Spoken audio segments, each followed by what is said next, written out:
श्री राजीव दीक्षित जी एक ऐसी शख्सियत थे जो अपने निडर भाषणों से बड़े बड़े रहस्यों को उजागर करते थे। आइए हम सब उनके जीवन के कुछ पलों को जानें। एक ऐसे वक्ता जो पूर्ण रूप से देसी थे।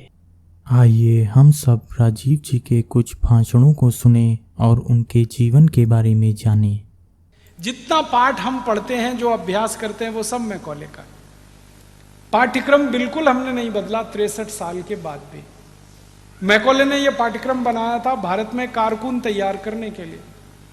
अब हम वही पाठ्यक्रम चला रहे हैं, हमारे बच्चों को कारकुन ही बना रहे हैं, और उससे ज्यादा क्या बन रहा है। और इस मैकॉले के पाठ्यक्रम में सबसे बड़ी बुराई है कि यह अंग्रेजी का है पूरा, और अंग्रेजी हमारी मातृभाषा नहीं, वो विदेशी भाषा। टूथब्रश मत करो, खर्चा बचेगा। हम आजकल टूथपेस्ट करते हैं, कॉलगेट, क्लोजअप, पेप्सोडेंट, सिबाका, फॉरेंस, ये बड़े महंगे हैं। 30 रुपए का 100 ग्राम, 300 रुपए किलो। हुआ कि नहीं? गाय का घी 200 रुपए किलो, टूथपेस्ट 300 रुपए किलो। क्या मूर्ख लोग हैं इस देश के, पढ़े लिखे, सुपर इडियट। वो क्या करते हैं, 200 रुपए किलो गाय का घी नहीं खाते और 300 रुपए किलो का पेस्ट रगड़ के दांतों पे थूकते हैं। वो कहते हैं हम बड़े स्मार्ट हैं। मैं उनसे कहता हूं और स्मार्ट बनो। क्या कहते हैं, क्या करें? मैं कहता हूं ये 300 रुपए किलो का पेस्ट, इसको थूकते क्यों? इसी को रोटी पे लगा लगा के खा लो, गाय के घी से तो महंगा है। कितना फालतू खर्चा कर रहे हैं। 300 रुपए किलो का पेस्ट नहीं है, फोकट का काम करो। दातुन करो, दातुन, नीम की दातुन, बबूल की दातुन, पाकड़ की दातुन, करंज की दातुन, अमरूद की भी दातुन होती है, आम की भी दातुन होती है, बबूल की दातुन, 12 तरह के पेड़ हैं, उनकी दातुन करो, टैक्स फ्री, कॉस्ट। मैं भारत को भारतीयता की मान्यता के आधार पर फिर से खड़ा करना चाहता हूं, उस काम में लगा हूं। कंपनियां हैं दवा बेचने वाली, ये डॉक्टर्स को भी रिश्वत देती हैं, घूस देती हैं। मुझे बहुत खराब लग रहा है ये बोलते हुए कि हमारे डॉक्टर सब दवा कंपनियों का कमीशन लेने लगे और उनके कमीशन के लालच में वो दवाएं लिख रहे हैं, जिन दवाओं को बंद करने की सिफारिश WHO ने कर रखी है। आपका जन्म अलीगढ़ उत्तर प्रदेश में हुआ था। आपके पिता का नाम श्री राधेश्याम दीक्षित एवं आपकी माता का नाम श्रीमती मिथिलेश कुमारी था। आपके भाई श्री प्रदीप दीक्षित एवं आपकी बहन श्रीमती लता शर्मा थीं। राजीव दीक्षित जी आयुर्वेद और योग के अच्छे ज्ञाता थे।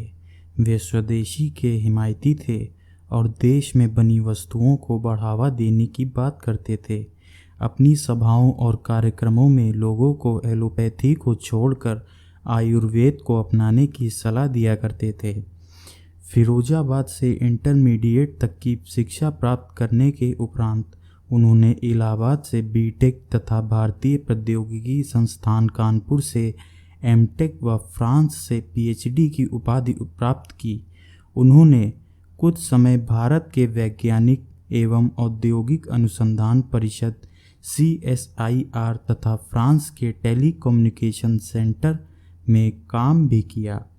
तत्पश्चात वे भारत के पूर्व राष्ट्रपति APJ अब्दुल कलाम के साथ जुड़ गए।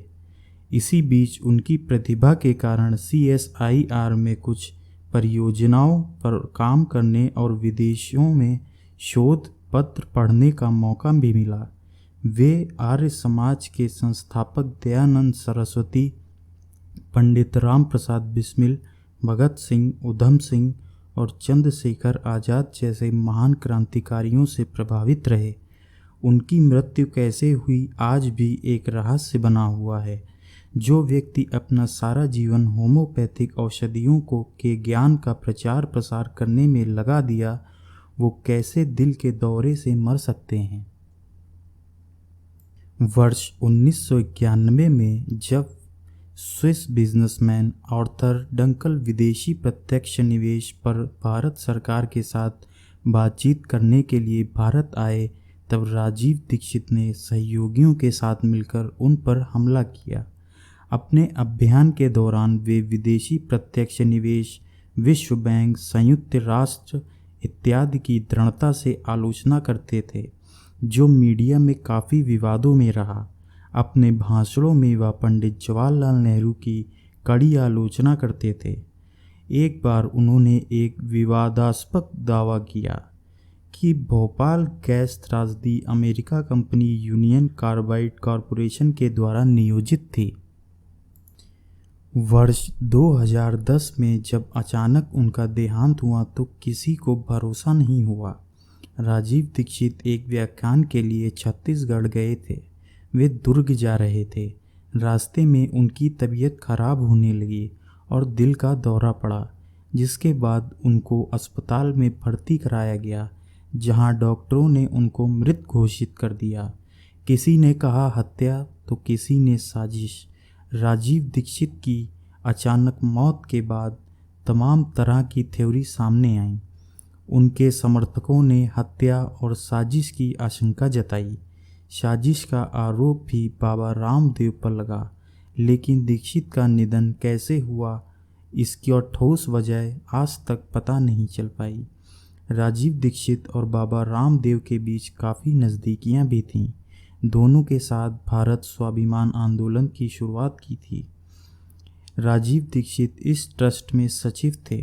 आंदोलन के वक्त तय किया गया था कि साल 2014 में वे देश को एक नया राजनीतिक विकल्प देंगे।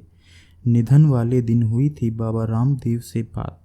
बाबा रामदेव तमाम मौक़ों पर राजीव दीक्षित की हत्या में साजिश के आरोपों को निराधार बताते हुए कहते रहते हैं कि निधन वाले दिन खुद उनकी दीक्षित से बात हुई।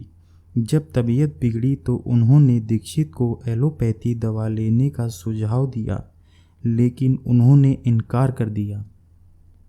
दीक्षित जी की मृत्यु के पश्चात उनका पोस्टमार्टम नहीं कराया गया, जो कि काफ़ी सारे सवालों का मुख्य कारण है। और आश्चर्य की बात है कि उन्होंने 20 वर्षों तक कोई दवा नहीं खाई। वे काफ़ी तंदुरुस्त थे। ऐसे अचानक से दिल का दौरा पड़ना काफ़ी संदेह उठाता है। दीक्षित जी के परिवार में भी सभी को उनके दिल के दौरे पड़ने से मृत्यु पर संदेह है। दीक्षित जी की मृत्यु के बाद उनका पार्थिव शरीर नीला पड़ गया था और कुछ समय बाद काला पड़ गया, जो कि सिर्फ तब ही मुमकिन है जब किसी को जहर दिया गया हो।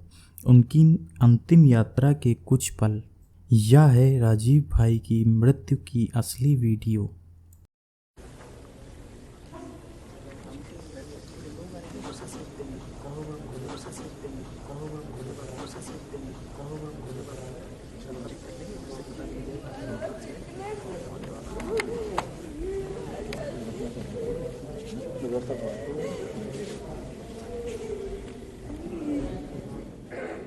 राजीव भाई हम सब के हृदय में हमेशा जीवित रहेंगे।